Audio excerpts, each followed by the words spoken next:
ಒಂದೇ ಸಲ ನಾನು ಹೇಳೋದು 2 ದಾವಣಗೆರೆ ನಾವು ಗೆಲ್ತೀವಿ. 4ನೇ ತಾರೀಕು ರಿಸಲ್ಟ್ ಕಾಯಿರಿ. ಹೆಚ್ಚಿನ ಮತದಲ್ಲಿ ಲೀಡಲ್ಲಿ ನಾವು ಗೆಲ್ತೀವಿ. ದಾವಣಗೆರೆಯಲ್ಲಿ ಗೆಲ್ತೀವಿ, ಬಾಗಲಕೋಟೆಲ್ಲೂ ಗೆಲ್ತೀವಿ. ಮುಖ್ಯ ಅಂತ ಡಿ ಕೆ ಶಿವಕುಮಾರ್ ಅವರು ಹೌದು ಅದೇ ಶಿಸ್ತನ್ನ ಪಾಲಿಸ್ತಾ ಇರೋದು ನಾವು. ಮುಖ್ಯ ಅಂತ ಡಿ ಕೆ ಶಿವಕುಮಾರ್ ಅವರು ಹೌದು ಅದೇ ಶಿಸ್ತನ್ನ ಪಾಲಿಸ್ತಾ ಇರೋದು ನಾವು. ನಾನು ಎಲ್ಲೋ ಮೋಜು ಮಸ್ತಿ ಮಾಡೋಕ್ಕೆ ಕೇರಳಕ್ಕೆ ಹೋಗಲಿಲ್ಲ. ನನಗೆ ಜವಾಬ್ದಾರಿ ಸ್ಟಾರ್ ಕ್ಯಾಂಪೇನ್ ಆಗಿಬಿಟ್ಟು ಕೇರಳ ಜವಾಬ್ದಾರಿ ಕೊಟ್ಟಿದ್ರು. ನಾನು ಕೇರಳದಲ್ಲಿ ನಾನೇನು ಮೋಜು ಮಸ್ತಿ ಮಾಡ್ಕೊಂಡಿದ್ನಾ? ನಾನು ಮಾಡಿದ್ದು ಪಾರ್ಟಿ ಕೆಲಸನೇ ಮಾಡಿರೋದು. ಅಷ್ಟು ಸುಲಭಕ್ಕೆ ಇವರನ್ನ ಏನು ಜಬ್ಬಾರ್ ಅವ್ರನ್ನ ಜೊತೆಯಲ್ಲಿ ನಜೀರ್ ಅಹಮದ್ ಅವ್ರನ್ನ KN ರಾಜಣ್ಣ ಅವ್ರನ್ನ ಹೊಡೆದಷ್ಟು ಅಥವಾ ಮುಟ್ಟಿದಷ್ಟು ಜಮೀರ್ ಅಹಮದ್ ಖಾನ್ ಅವ್ರನ್ನ ಮುಟ್ಟೋದಕ್ಕೆ ಸಾಧ್ಯ ಇಲ್ಲ ಏನೋ ಅಂತ ನೋಡಿ. ಒಬ್ಬ ಸ್ಟಾರ್ ಕ್ಯಾಂಪೇನರ್ ಅವರು, ಅದರಲ್ಲಿ 2 ಮಾತೇ ಇಲ್ಲ. ಸೊ ಇವರು ಇನ್ನೂ ಒಂದಷ್ಟು ಜನ ಅಲ್ಪಸಂಖ್ಯಾತ ಮುಖಂಡರು ಇವರು ವಿರುದ್ಧ ತಿರುಗಿ ಬಿದ್ರು. ನಿಮ್ಮ ಮುಖ ನೋಡಿ ಯಾರು ಓಟ್ ಹಾಕಲ್ಲ ಬಿಡ್ರಿ ಅಂತೇಳಿ ಕೂಡ ಜಮೀರ್ ಅಹಮದ್ ಖಾನ್ ಅವ್ರು ಹೇಳ್ತಾರೆ 2 ಕಡೆ ನಾವು ಆರಾಮ್ಸೆ ಗೆಲ್ತೀವಿ ಅಂತ. ಬಟ್ ಕಾಂಗ್ರೆಸ್ಗೆ ಎಲ್ಲ ಒಂದ್ ಕಡೆ ತಳಮಳ. ದಾವಣಗೆರೆ ದಕ್ಷಿಣ ವಿಧಾನಸಭಾ ಕ್ಷೇತ್ರ ಕಾಂಗ್ರೆಸ್ ಸೋಲುವಂತ ಭೀತಿ, ಹಂಗೇನಾದ್ರು ಸೋತ್ರೆ ಜಮೀರ್ ಅಹಮದ್ ಖಾನ್ ಅವರ ತಲೆದಂಡ. ಅದಕ್ಕೆ ಜಮೀರ್ ಅಹಮದ್ ಖಾನ್ ಅವರು ಸರಿಯಾಗಿ ಟಾಂಗ್ ಕೊಟ್ಟಿದ್ದಾರೆ. ವೀಕ್ಷಕರ ಈ ಸತಿ ನ್ಯೂಸ್ಗೆ ಸ್ವಾಗತ.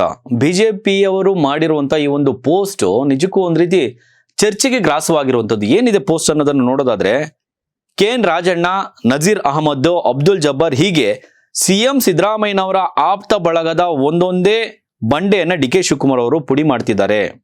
ಸಣ್ಣ ಕಲ್ಲುಗಳೆಲ್ಲ ಪುಡಿ. ಈಗ ಮುಂದಿರುವ ಅಂತಿಮ ಗುರಿ ಆ ಬೃಹತ್ ಬಂಡೆ ಮಾತ್ರ ಅಂತೇಳಿ ಒಂದು ಟ್ಯಾಗ್ ಲೈನ್ ಹಾಕ್ಬಿಟ್ಟು ಆ ಬೃಹತ್ ಬಂಡೆ ಯಾವುದು ಅನ್ನೋದನ್ನು ಕೂಡ ಅಲ್ಲಿ AI ಮೂಲಕ ಬಹುಶಃ ಈ ಚಿತ್ರವನ್ನ ಕ್ರಿಯೇಟ್ ಮಾಡಿದ್ದಾರೆ ಅಂತ ಅನ್ಸುತ್ತೆ. ಜಸ್ಟ್ ಇನ್ನು 3 ಬಂಡೆ ಬಾಕಿ.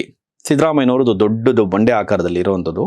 ಅದ್ರ ಕೆಳಗಡೆ ಸತೀಶ್ ಜಾರಕಿಹೊಳಿ ಅವರು, ಅದ್ರ ಪಕ್ಕದಲ್ಲಿ ಏನು ಜಮೀರ್ ಅಹಮದ್ ಖಾನ್ ಅವರು.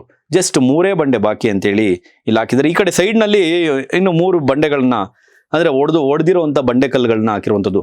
KN ರಾಜಣ್ಣ ಅಂತೇಳಿ ಸೂಚಿಸಿರುವಂಥದ್ದು. ಅವ್ರು ಹೇಳ್ತಾ ಇರುವಂಥದ್ದು, ನಾವಲ್ಲ.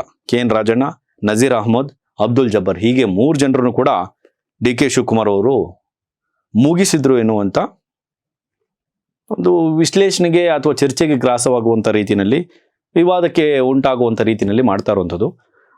ನೋಡಿ, ಅಲ್ಲಿ DK ಶಿವಕುಮಾರ್ ಅವ್ರನ್ನ AI ಮೂಲಕ ಆ ರೀತಿ ಚಿತ್ರಿಸಿದ್ದಾರೆ.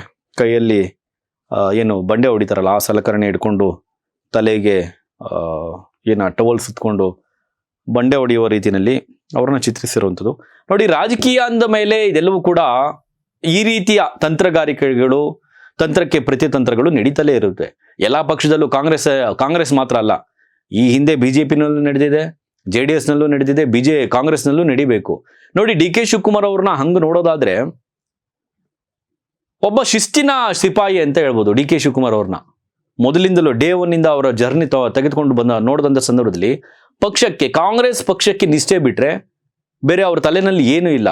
ನೋಡಿ, ಈ CM ಕುರ್ಚಿಗಾಗಿ ಏನೆಲ್ಲ ಗೊಂದಲಗಳು, ವಿವಾದಗಳಾಯ್ತಲ್ಲ, ಆಗ್ಲೂ ಕೂಡ ತಾಳ್ಮೆಗಿಡ್ಲಿಲ್ಲ DK ಶಿವಕುಮಾರ್ ಅವರು.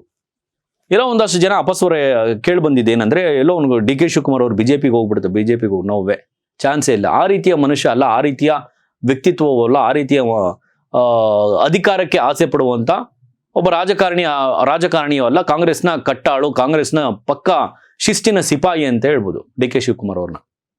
ಸೊ ಹಂಗಾಗಿ ಈ ರೀತಿಯ ಅಶಿಸ್ತು ಯಾವಾಗಲೇ ಆದ್ರೂ ಕೂಡ ಅವರನ್ನ DK ಶಿವಕುಮಾರ್ ಅವರು ಯಾವಾಗಲೂ ಕೂಡ ಸಿಡಿದು ಹೇಳ್ತಾರೆ. ಪಕ್ಷದಲ್ಲಿ ಮೊನ್ನೆ ಕೂಡ ದೆಹಲಿಗೆ ಹೋದಂತ ಸಂದರ್ಭದಲ್ಲಿ ಕೆಲ ಹಿರಿಯ ನಾಯಕರುಗಳು, ಏನು ಸಚಿವಾಕಾಂಕ್ಷಿ ನಾಯಕರುಗಳು ದೆಹಲಿ ಹೈಕಮಾಂಡ್ ಭೇಟಿ ಮಾಡಕ್ ಹೋದಾಗ್ಲೂ ಆಗ್ಲೂ ಕೂಡ ವಾರ್ ಮಾಡಿದ್ರು DK ಶಿವಕುಮಾರ್ ಅವರು. ನೀವು ಪಕ್ಷದ ಚೌಕಟ್ಟಿನಲ್ಲಿ ಏನಾದ್ರೂ ಮಾಡ್ಕೊಳ್ಳಿ, ಮಾಧ್ಯಮಗಳ ಮುಂದೆ ಬಾಯಿಗೆ ಬಂದಂಗೆ ಮಾತನಾಡೋದು ಅಥವಾ ಪಕ್ಷಕ್ಕೆ ಅಶಿಸ್ತಾಗಿ ನಡ್ಕೊಳ್ಳುವಂಥದ್ದು ನಾನು ಸಹಿಸ್ಕೊಳ್ಳೋದಿಲ್ಲ ಎನ್ನುವಂತ ಒಂದು ವಾರ್ನಿಂಗ್ ಅಂತ ಯಾವ್ದಾದ್ರು ತಿಳ್ಕೊಳ್ಳಿ ಅಥವಾ ಏನಾದ್ರು ತಿಳ್ಕೊಳ್ಳಿ, ಅದೊಂದು ಶಿಸ್ತನ್ನ ಸೂಚಿಸುತ್ತೆ, DK ಶಿವಕುಮಾರ್ ಅವರ ಶಿಸ್ತನ್ನು.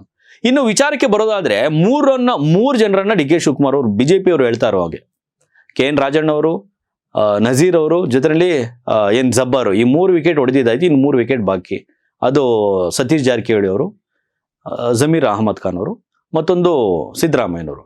ಸೊ ನೋಡಿ, ಈ ರಾಜಕೀಯ ಅಂದಮೇಲೆ ಈ ರೀತಿಯ ತಂತ್ರಗಾರಿಕೆಗಳು ಸಹಜ. ಎಲ್ಲ ಒಂದ್ ಕಡೆ ಹೇಳ್ತಾರೆ ಜಮೀರ್ ಅಹಮದ್ ಖಾನ್ ಅವರು, ನಾನು ಸ್ಟಾರ್ ಕ್ಯಾಂಪೇನ್, ನನಗೆ AICC ಕೊಟ್ಟಿರುವಂಥ ಜವಾಬ್ದಾರಿಯನ್ನು ನಾನು ಮೊನ್ನೆ ಕೇರಳಕ್ಕೆ ಹೋಗು ಅದೇ ಮಾಡ್ಕೊಂಬಂದ್ರು. ಈಗ ತಮಿಳ್ನಾಡಿನ ಪ್ರಚಾರಕ್ಕೂ ಹೋಗ್ತಾರೆ. ಸೊ ಇವ್ರಿಗಿರ್ತಕ್ಕಂಥ ಏನು ಆ ಜನಪ್ರಿಯತೆ ಇದೆಯಲ್ಲ ಜಮೀರ್ ಅಹಮದ್ ಖಾನ್ ಅವ್ರಿಗೆ, ಅಷ್ಟು ಸುಲಭಕ್ಕೆ ಇವರನ್ನ ಏನು ಜಬ್ಬಾರ್ ಅವ್ರನ್ನ ಜೊತೆಯಲ್ಲಿ ನಜೀರ್ ಅಹಮದ್ ಅವ್ರನ್ನ KN ರಾಜಣ್ಣ ಅವ್ರನ್ನ ಒಡೆದಷ್ಟು ಅಥವಾ ಮುಟ್ಟಿದಷ್ಟು ಜಮೀರ್ ಅಹಮದ್ ಖಾನ್ ಅವ್ರನ್ನ ಮುಟ್ಟೋದಕ್ಕೆ ಸಾಧ್ಯ ಇಲ್ಲ ಏನೋ ಅಂತ ಚರ್ಚೆಗಳು ಕೂಡ ಈ ರಾಜಕೀಯ ಪಡಸಾಲೆಯಲ್ಲಿ ಕೇಳಿ ಬರ್ತಾ ಇರುವಂಥದ್ದು. ಯಾಕಂದ್ರೆ ನೋಡಿ, ಒಬ್ಬ ಸ್ಟಾರ್ ಕ್ಯಾಂಪೇನರ್ ಅವರು, ಅದರಲ್ಲಿ ಎರಡು ಮಾತೇ ಇಲ್ಲ. ಸೊ ಇವರು ಇನ್ನೂ ಒಂದಷ್ಟು ಜನ ಅಲ್ಪಸಂಖ್ಯಾತ ಮುಖಂಡರು ಇವರು ವಿರುದ್ಧ ತಿರುಗಿ ಬಿದ್ರು, ಏನ್ ನಿಮ್ಮ ಮುಖ ನೋಡಿ ಯಾರು ಓಟ್ ಹಾಕಲ್ಲ ಬಿಡ್ರಿ ಅಂತೇಳಿ. ಇಲ್ಲ, AICCಗೆ ಏನು ಕಾಂಗ್ರೆಸ್ನ ಹೈಕಮಾಂಡ್ಗೆ ಅರಿವಿದೆ. ಜಮೀರ್ ಅಹಮದ್ ಖಾನ್ ಅವರು JDS ಇಂದ ವಲಸೆ ಬಂದಿದ್ರು ಕೂಡ, ಸಿದ್ದರಾಮಯ್ಯನವರ ಬಡದಲ್ಲಿ ಗುರುತಿಸ್ಕೊಂಡಿದ್ರು ಕೂಡ ಕಾಂಗ್ರೆಸ್ಗೆ ನಿಷ್ಠೆಯಿಂದ ಕೆಲಸ ಮಾಡ್ತಾ ಇರುವಂಥ ವ್ಯಕ್ತಿ ಅಂತೇಳಿ ಒಪ್ಕೊಳ್ಬೇಕು. ಬಟ್ ಅಟ್ ಅ ಟೈಮ್ ನಾವು ಅದನ್ನು ಕೂಡ ಗಣನೆಗೆ ತೆಗೆದುಕೊಳ್ಬೇಕು ಅನ್ನೋದಾದ್ರೆ ಅದು ಯಾವುದು ಅಂದ್ರೆ ದಾವಣಗೆರೆ ದಕ್ಷಿಣ ವಿಧಾನಸಭಾ ಕ್ಷೇತ್ರ ಎಲ್ಲ ಒಂದ್ ಕಡೆ ಡಿಸ್ಟರ್ಬ್ ಮಾಡಿ ಬಂದ್ಬಿಟ್ರು, ಅಲ್ಪಸಂಖ್ಯಾತರನ್ನ ಎತ್ತಿ ಕಟ್ಟುವಂತ ಕೆಲಸ ಮಾಡಿದ್ರು. ಈ ರೀತಿಯ ಆರೋಪಗಳು ಇರುವಾಗ ಇವ್ರ ಮೇಲೆ ಇರುವಂತದ್ದು, ಅದೇ ಕಾರಣಕ್ಕೆ ಎಲ್ಲ ಒಂದ್ ಕಡೆ ತಲೆದಂಡ. ಇದೇ ಮೇ 4ನೇ ತಾರೀಕು ರಿಸಲ್ಟ್ ಕೂಡ ಇದೆ, ಬಹಳ ದಿನ ಏನಿಲ್ಲ. ದಾವಣಗೆರೆ ದಕ್ಷಿಣ ವಿಧಾನಸಭಾ ಕ್ಷೇತ್ರ, ಬಾಗಲಕೋಟೆ ಎರಡರಲ್ಲೂ ಕೂಡ ನಾವು ಗೆಲ್ತೀವಿ ಅನ್ನುವಂಥ ಮಾತನ್ನ ವಿಶ್ವಾಸವನ್ನ ನಿನ್ನೆ ಕೂಡ ಜಮೀರ್ ಅಹಮದ್ ಖಾನ್ ಅವ್ರು ಹೇಳ್ತಾರೆ, ಎರಡು ಕಡೆ ನಾವು ಆರಾಮ್ಸೆ ಗೆಲ್ತೀವಿ ಅಂತ. ಬಟ್ ಕಾಂಗ್ರೆಸ್ಗೆ ಎಲ್ಲ ಒಂದ್ ಕಡೆ ತಳಮಳ. ದಾವಣಗೆರೆ ದಕ್ಷಿಣ ವಿಧಾನಸಭಾ ಕ್ಷೇತ್ರ ಕಾಂಗ್ರೆಸ್ ಸೋಲುವಂತ ಭೀತಿ, ಹಂಗೇನಾದ್ರು ಸೋತ್ರೆ ಜಮೀರ್ ಅಹಮದ್ ಖಾನ್ ಅವರ ತಲೆದಂಡ. ಅದಕ್ಕೆ ಜಮೀರ್ ಅಹಮದ್ ಖಾನ್ ಅವರು ಸರಿಯಾಗಿ ಟಾಂಗ್ ಕೊಟ್ಟಿದ್ದಾರೆ. ಏನ್ ಮಾತನಾಡಿದಾರೆ ವಿಡಿಯೋ ತೋರಿಸ್ತೀವಿ, ನೋಡ್ಕೊಂಬನ್ನಿ. ದಾವಣಗೆರೆ ನಾವು ಗೆಲ್ತೀವಿ, 4ನೇ ತಾರೀಕು ರಿಸಲ್ಟ್ ಕಾಯಿರಿ, ಹೆಚ್ಚಿನ ಮತದಲ್ಲಿ ಲೀಡಲ್ಲಿ ನಾವು ಗೆಲ್ತೀವಿ. ದಾವಣಗೆರೆ ಗೆಲ್ತೀವಿ, ಬಾಗಲಕೋಟೆಲ್ಲೂ ಗೆಲ್ತೀವಿ. ಶಿಸ್ತು ಮುಖ್ಯ ಅಂತ DK ಶಿವಕುಮಾರ್ ಅವರು ಹೌದು ಹೌದು, ಅದೇ ಶಿಸ್ತನ್ನ ಪಾಲಿಸ್ತಾ ಇರೋದು ನಾವು. ಈಗ ನನಗೆ ಜವಾಬ್ದಾರಿ ಏನೇನು ಕೊಟ್ಟರು ಪಕ್ಷದ ವತಿಯಿಂದ, ನನಗೆ ನಾನು ಎಲ್ಲೋ ಮೋಜು ಮಸ್ತಿ ಮಾಡೋಕ್ಕೆ ಕೇರಳಕ್ಕೆ ಹೋಗಲಿಲ್ಲ. ನನಗೆ ಜವಾಬ್ದಾರಿ ಸ್ಟಾರ್ ಕ್ಯಾಂಪೇನ್ ಆಗಿಬಿಟ್ಟು ಕೇರಳ ಜವಾಬ್ದಾರಿ ಕೊಟ್ಟಿದ್ದರು. ಅದು 8 ಡಿಸ್ಟಿಕ್ ಕೊಟ್ಟಿದ್ದರು, 8 ಡಿಸ್ಟಿಕ್ ಕೊಟ್ಟಿದ್ದರು. ನನಗೆ ಆ್ಯಕ್ಚುಲಿ 7ನೇ ತಾರೀಕುವರೆಗೂ ಇತ್ತು. ನನ್ನ ಮನೆ ಮುಖ್ಯಮಂತ್ರಿ ಘೋಷಣೆ ಮಾಡಿಬಿಟ್ಟಿದ್ದಾರೆ ಅಂತ ಹೇಳ್ಬಿಟ್ಟು ನಾನು ಏನು ಮಾಡಿದೆ, 5ನೇ ತಾರೀಕು ವೇಣುಗೋಪಾಲ್ ಅವರು ಕೇಳ್ಕೊಂಡು ಬಂದೆ. ಅದಕ್ಕಿಂತ ಮುಂಚೆ ಮಾನ್ಯ ಮುಖ್ಯಮಂತ್ರಿಗಳು ಫೋನ್ ಮಾಡಿದ್ರು ನನಗೆ, 30ನೇ ತಾರೀಕು 31 ಬಾಗಲಕೋಟೆ ಮಾಡಬೇಕು, 1-2 ದಾವಣಗೆರೆ ಮಾಡಬೇಕು, ನೀನು 29ನೇ ತಾರೀಕು ನೈಟೇ ಹೊಡ್ಬಾ ಅಂತ. ನಾನು ವೇಣುಗೋಪಾಲ್ಗೆ ಹೇಳಿದೆ, ನಾನು ಈ ಥರ ಮಾನ್ಯ ಮುಖ್ಯಮಂತ್ರಿಗಳು ಫೋನ್ ಮಾಡಿದ್ರು, ಸರ್ ನಾನು ಹೋಗಬೇಕಾಗ್ತದೆ, 30ನೇ ತಾರೀಕು 31ಗೆ ಬಾಗಲಕೋಟೆ ಮಾಡೋಕ್ಕೆ ಹೇಳಿದ್ದಾರೆ, 1-2 ದಾವಣಗೆರೆ ಮಾಡೋಕ್ಕೆ ಹೇಳಿದ್ದಾರೆ ಸರ್, ಹೋಗ್ಬೇಕು. ಇಲ್ಲ ನಾನು ಮುಖ್ಯಮಂತ್ರಿ ಜೊತೆ ಮಾತಾಡ್ತೀನಿ ಅಂತ ಮುಖ್ಯಮಂತ್ರಿ ಜೊತೆ ವೇಣುಗೋಪಾಲೇ ಮಾತಾಡಿದ್ದಾರೆ. ಇಲ್ಲ ಅಗತ್ಯ ಇದೆ, ಅವರು 4ನೇ ತಾರೀಕುವರೆಗೂ ನಾನು ಕಳ್ಸೋಕ್ಕಾಗಲ್ಲ ಅಂತ ವೇಣುಗೋಪಾಲ್ ಮುಖ್ಯಮಂತ್ರಿಗೆ ಮಾತಾಡಿದ್ದಾರೆ. ನಾನು ಯಾವ ಕೆಲಸ ಮಾಡ್ತಾ ಇದ್ದಿದ್ದು? ಈಗ ಹೈಕಮಾಂಡ್ ಕೆಲಸ ತಾನೆ. ನಾನು ಕೇರಳದಲ್ಲಿ ನಾನೇನು ಮೋಜು ಮಸ್ತಿ ಮಾಡ್ಕೊಂಡಿದ್ನಾ? ನಾನು ಮಾಡಿದ್ದು ಪಾರ್ಟಿ ಕೆಲಸನೇ ಮಾಡಿರೋದು. ಕೇಳಿದ್ರಲ್ಲ, ಇದು ಜಮೀರ್ ಅಹಮದ್ ಖಾನ್ ಅವರ ಮಾತುಗಳು. ನನ್ನನ್ನು ಮುಟ್ಟೋದಕ್ಕೆ ಯಾರಿಂದನೂ ಆಗೋದಿಲ್ಲ, ನನ್ನ ಹಣೆ ಬರಹನ ಯಾರೊಬ್ರು ಕೂಡ ಬರ್ದಿಲ್ಲ. ಸೊ ನಿಮ್ಮ ಹಣೆ ಬರಹವನ್ನು ಕೂಡ ಯಾರೊಬ್ರು ಬರೆಯೋದಕ್ಕೆ ಆಗೋದಿಲ್ಲ. ಮೊದಲೇ ಅದೆಲ್ಲ ಕೂಡ ಲಿಖಿತ. ನನ್ನ ಹಣೆ ಬರಹವನ್ನು ಭಗವಂತನೇ ಬರೀಬೇಕು, ಯಾವನೋ ಬರೆಯೋಕ್ಕೆ ಆಗೋದಿಲ್ಲ ಎನ್ನುವಂಥ ಹೇಳಿಕೆಯನ್ನು ಕೂಡ ಇಂಡೈರೆಕ್ಟ್ಲಿ ಯಾರಿಗೆ ಹೇಳಿದ್ರು ಅಂತ ಗೊತ್ತಿಲ್ಲ. ಅದನ್ನು ನೀವೇ ಕಮೆಂಟ್ ಮೂಲಕ ತಿಳಿಸಿ ಯಾರಿಗೆ ಹೇಳಿದ್ರು ಅವರು ಅಂತ ಹೇಳಿ. ಇನ್ನು ಜಮೀರ್ ಅಹಮದ್ ಖಾನ್ ಅವರು, ನಾನು ಕೇರಳಕ್ಕೆ ಏನು ಟ್ರಿಪ್ಗೆ ಹೋಗಿರಲಿಲ್ಲ, ನಾನು ಮೋಜು ಮಸ್ತಿ ಮಾಡೋದಕ್ಕೆ ಹೋಗಿರಲಿಲ್ಲ. ಸೊ ಅಲ್ಲೂ ಕೂಡ ಬಿಸಿಲಿತ್ತು. ಸೊ 1000 ಕಿಲೋಮೀಟರ್ ನಿದ್ರೆ ಇಲ್ಲದೆ 1000 ಕಿಲೋಮೀಟರ್ ಜರ್ನಿ ಮಾಡಿ ಅಲ್ಲೂ ಕೂಡ ಪ್ರಚಾರ ಮಾಡಿ ಬಂದಿದ್ದೀನಿ. ನಾನು ದಾವಣಗೆರೆಯಲ್ಲಿ 100% ನಾವು ಕಾಂಗ್ರೆಸ್, 2 ಕ್ಷೇತ್ರದಲ್ಲೂ ಕಾಂಗ್ರೆಸ್ ಗೆಲ್ಲುತ್ತೆ.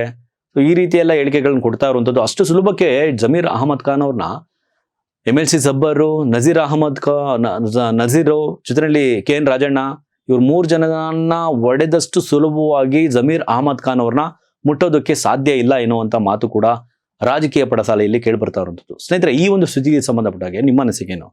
ನೆಕ್ಸ್ಟ್ ಜಮೀರ್ ಅಹಮದ್ ಖಾನ್ ಅವ್ರ ತಲೆದಂಡ ಆಗುತ್ತಾ ಇಲ್ವಾ?